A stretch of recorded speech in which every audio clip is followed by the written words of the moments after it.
ho, ho. Merry Christmas. Black Santa here, and as always, this time of year gets me very excited. I'm just wrapping up the presents for the boys and girls, everyone except for Colby Covington, who's getting this piece of coal. Anyway, it's that special time of year, and I hope you have your friends and family around to share them. Say, Clarence, can you get them dogs down, man? I'm just shooting a show, man. Get them dogs out. Come on, man. Get them dogs out of here, man. So as I was saying, it's that special time of year where you want to spend time with your friends and family and enjoy the Christmas and holiday spirit. Say, man, get them dogs out my lawn, man. Say, man, who you I will beat the eggnog snot out your ass. And say something else. I know you think you're playing with. Anyway, Merry Christmas to all. Yeah, I'm gonna bust your ass, Clarence. I'm tired of this shit, man. Say, man, who you talk to? Well, it's been a long and crazy year. Some good, some bad, some indifferent. But from us, me to you, the BCMA podcast, all those 50, 60 listeners, I love y'all, man. Merry Christmas. Happy Hanukkah. Happy Kwanzaa. All that stuff. Love each other, as I always say. Let's get on with the show. Long as I'm the number one, I don't care who come after. When I came from Africa, they call me booty scratcher. Now they scream a nigga name when I say who's the man. What's up, people? Welcome back to the BCMA podcast. That's the Black Clover Martial Arts podcast. It's your boy Lucky from Lucky's Muay Thai. This is episode number 81. In this episode, we're going to talk about, now that the dust has settled, what the hell happened at UFC 296? Was it good? Was it bad? I have no idea. But we're going to talk about it anyway. Also, what's the line? Like, when you're shit talking, what's the line? Where's it at? Let's discuss. But first, if you like the show, tap the like, hit the subscribe button, tell a friend, drop a comment below this video. Don't go to my Instagram and drop a comment. It doesn't do these videos any good. I do appreciate the comments, though. If you want to stop by the gym, hit us up, www.luckysandteeb.com. If you want to try jiu-jitsu, Roberto Carrero is there teaching jiu-jitsu. You can hit him up at CarreroBJJ. The gym is awesome. It's a great place to get in shape, learn some cool shit, and also hopefully change your life. This is like the goal overall. It's just to change some things about ourselves that maybe we don't like all the time, and this place is the best place for it. So, family atmosphere, lots of fun, everybody's cool. Stop by, hit us up, www.luckysmt.com. Hit me up directly at Lucky's Muay Thai on Instagram, or hit Roberto Carrero up for BJJ at CarreroBJJ on Instagram. Can't wait to see you. Swing through. Okay, let's discuss UFC 296. Let's go backwards. We'll start at Ferguson Pimblett just for the main card, and then I'll have a couple of like notable things I want to talk about. So Tony Ferguson, legend, trained with David Goggins for this fight to, I guess, work on his mental like stability in there, his mental toughness. Like, he was mentally tough. Patty tried to finish him in the first round, couldn't get it done, and went on to sail to a easy victory. Tony Ferguson did put up a fight, which is fantastic, but this is like 7 fights in a row that he's lost. He's taken a shit ton of damage. Dana says he doesn't think he should fight anymore, but they didn't say he wasn't going to give him any fights. And, you know, I have mixed feelings. Obviously, I don't think he should fight anymore, but I think if the UFC is just going to use him up, then they should cut him and let him go earn some better money. That way, at least his last couple of fights, he's making, you know, more money than they probably want to offer him or will give him. But that's just my opinion. But shout out to Tony Ferguson for at least attempting to make the changes necessary for him to be a super successful competitive fighter against young up-and-coming guys. And just, listen, man, he didn't look great, but fuck, he didn't get front kicked like he did with Michael Chandler. And I'm all about that. So, and congratulations to Patty. He didn't look great either. He gassed out towards the end. I don't even know what to say about that fight. It was just a non-issue for either guy, really. Patty didn't really show anything, and what Tony showed wasn't really necessarily going to help him in the future in the fight game. So, or at least in the UFC. So there it is with that. Shavkat Rakhmonov fought Wonderboy Thompson, and it went, kind of how you figured it would go. The only thing I was kind of tripping about was Wonderboy not using more of the space. He was pushing back towards the cage, keeping his hand on the cage, like understanding the distance. All that's great, but you have so much space to move around in, and I just thought he would move more. And I guess with a little bit of age and that kind of thing, maybe that slows down, but I still feel like he's bouncy on his toes enough. He could have bounced around that cage no problem and at least tried to stay away. But Shavkat's no joke. He apparently has some ligament problems in his ankle, and that's why he didn't strike very much. But he did go on to take Stephen Thompson down and finish him by choke. And there was nothing he could do to resist that. And though he tried to put up a little bit of a fight, the wrestling and so forth and the grappling of Shavkat was just too much. Shavkat Rakhmonov, 18 fights, 18 wins, 18 finishes. He is going to be up for the title against Leon Edwards or Bilal Muhammad, whoever has the title at that point, sooner than later. Be ready for it. Pantoja versus Royval, it delivered. It was everything I said it was going to be in my last podcast, and it was exactly how I thought it was going to turn out. Pantoja just had that little bit more. Just a little bit more. That championship medal, which is not like, it's something you earn, right? You get the rub. Along the way, you fight better fighters. You start getting a little bit better from fighting better fighters. And then you reach this championship point, and there's like just this little bit of championship medal that you get. And he was able to definitely capitalize on that. Shout out to Royval, though. He was doing everything he could to pepper up Pantoja. But Pantoja, even in the later rounds, he wasn't doing so well. He was starting to get a little gassed. Royval was popping him with these jabs. And then, boom, hit the takedown.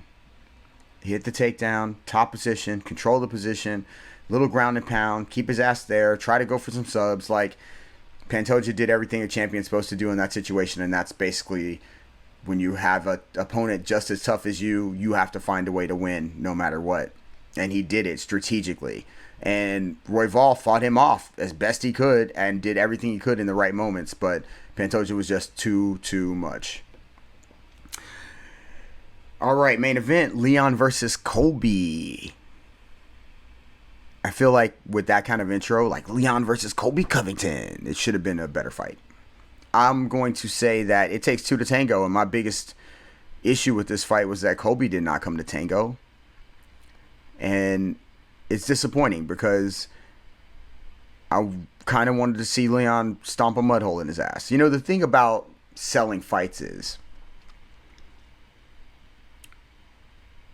there are lines. We'll talk about that, I guess. But you need to know you can't write checks that your ass can't cash.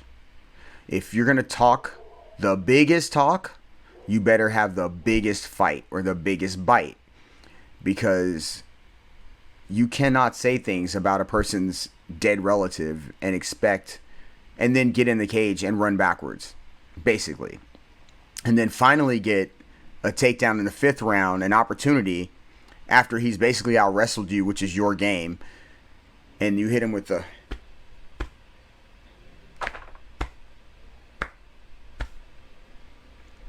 I don't know what you thought was going to happen with that.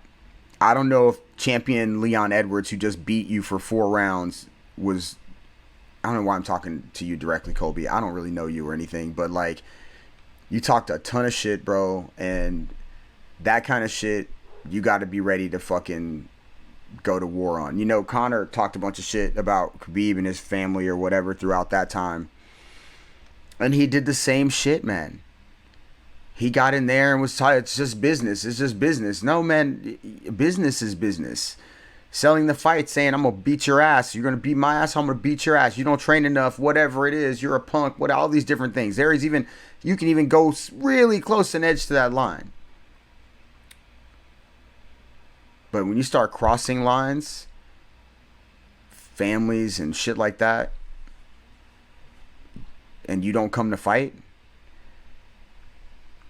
bro, I don't know what's left for you, because nobody's going to hear you talk shit anymore the way you're talking shit. Shit, your boy Donald Trump didn't want to hear you talk shit. That man left out the fucking building, and he's sorry as fuck. You would think y'all would fucking, you know, two peas in a pod. But whatever. Anyway, Leon did what Leon was supposed to do. He went out there and he strategically outstruck Colby Covington, stayed in his face, pressured the shit out of him, and made him feel like you're not meant to be here. And as I said, even when Colby got a little bit of an advantage, he did not show that he was supposed to be there either. He got his legs chewed up. He got peppered upside his head. He got out-wrestled, out-grappled, out-positioned, out-everything. Don't talk about people's families and then show up like a marshmallow.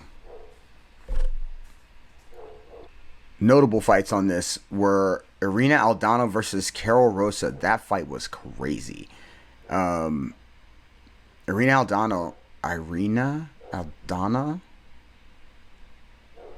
she got her leg chewed up bad, but she stayed on those jab crosses and throwing good I mean, she was just working real hard, stepping in. She was taking hella kicks to that inside leg, but it was not enough to stop her.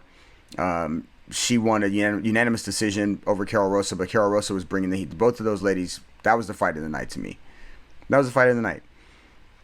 The scariest notable moment of the night was Josh Emmett versus Bryce Mitchell. Now, for me, it was just random, but every time I watch Josh Emmett, he loses, and I'm like, damn, I really kind of like, you know, his. I want to see him go get some victory, get some win, and then I find out he's fighting Bryce Mitchell on short notice, and I'm like, all right, Bryce Mitchell's probably going to try to grapple him or try to, you know, he's going to try to stay away, find a way to try to submit him, some crazy shit. It's short notice. And I saw that he had a crazy injury recently. I don't think he's in there to fucking, like, bang. When I say this stuff is not a game, I really, really mean it. Bryce Mitchell worked his footwork for a while, and then when he stepped in and tried to duck his head to throw this cross or whatever it was, he got crossed up. Nasty. Right across the top of the head and the eye, temple area, and whatever it was. Knocked out cold. One punch. That's not the scary part. The scary part is as the camera started to pan around and to Emmett and then back over to Bryce Mitchell started to convulse. Nobody wants to see anybody convulsing, especially after getting knocked out. I mean, it was a crazy knockout. It is not a game. And, you know, if you're in it, this also could be you. So I suggest you really, really train hard, really, really pay attention, really, really study, and don't make silly mistakes, and maybe even don't take bad matchup fights on short notice. Just an idea. But those are my two notables, Irina Aldana and Carol Rosa, and then Josh Emmett knocks out Bryce Mitchell. Cody Garbrandt won 2. Which I don't know where he is yet. I need to see him a few more times. Andre Philly won. He's dope as hell. All right, let's get to this really quick. Oh, side note. Benson Henderson fought Anthony Pettis in Karate Combat. Shout out to Asim. Known him for years. He's now the president of Karate Combat. I don't know why. I don't think it got enough interest. And I don't know why. Because this was, maybe it's just timing. But these are two guys that fought and had amazing fights. And you would think that seeing them in a different rule set and a great opportunity for a rematch, that more people would be interested. I don't know if a lot of people watched it or not. It didn't seem like I saw a lot of buzz about it, but I enjoyed the fight. I thought it was cool that they were doing it in that style, and I saw a bunch of different things that maybe, you know, you weren't going to see, but the fight was competitive and it was fun. I really kind of wanted Benson Henderson to win this one. Anthony Pettis has a couple of victories already. And it was cool, man. So Karate Combat's still doing its thing. I really enjoy it. Smiling Sam Alvey's over there. I don't think he won or did he win the belt? I think he just won a belt over there. Anyway, it's a fun organization if you like fun. And nobody's talking about kicking anybody's mama's ass or whatever the fuck. Okay. Last but not least. What is the line? Where is it? Is it racism? I mean, as far as the UFC is concerned, is it racism? Is it sexism? Is it assault? Is it allegations? Is sexual assault allegations? Is it, you know, assault and hotel allegations? Is it where is the line? Is it talking negatively about a person's parents, talking negatively about a person's dead parents? Is there a way for them to discipline like any other major sport, or is that even a thing? Or is it just free speech, fucking say whatever you want? I don't know. Listen, for the fighters, I would say, find your line and do your best not to cross it. Because, first of all, it's not worth it. And second of all, what if you end up like Kobe? But yeah, there's got to be a line somewhere, or there's got to be some sort of structured idea of how far willing. This is supposed to be mixed martial arts. There's there any honor in it, or is that like a thing of the past? I just don't know. I think it's there. Sometimes it's not. But once you start including people's families, and then now we're including people's dead family members, man, y'all really want the show bad, huh? There's nothing in my mind, in my heart, that makes me say I want to talk about somebody's dead family member at a press conference just to sell a fucking fight. And then I'm not even gonna fucking fight. There's a line somewhere, man. Love each other, sell fights, make money together, don't insult each other's dead relatives. And if you're an up-and-coming fighter, please don't follow this path. Find a way to talk shit in a way that's entertaining to the people, but that you don't sell your soul. I mean, it's really fucking nasty work. Anyway, I love y'all. I hope you like Black Santa this year. It's been a long year. I might do one more before it's over. But I love y'all. I really do. Next year's going to be badass. Stay tuned. I'm out.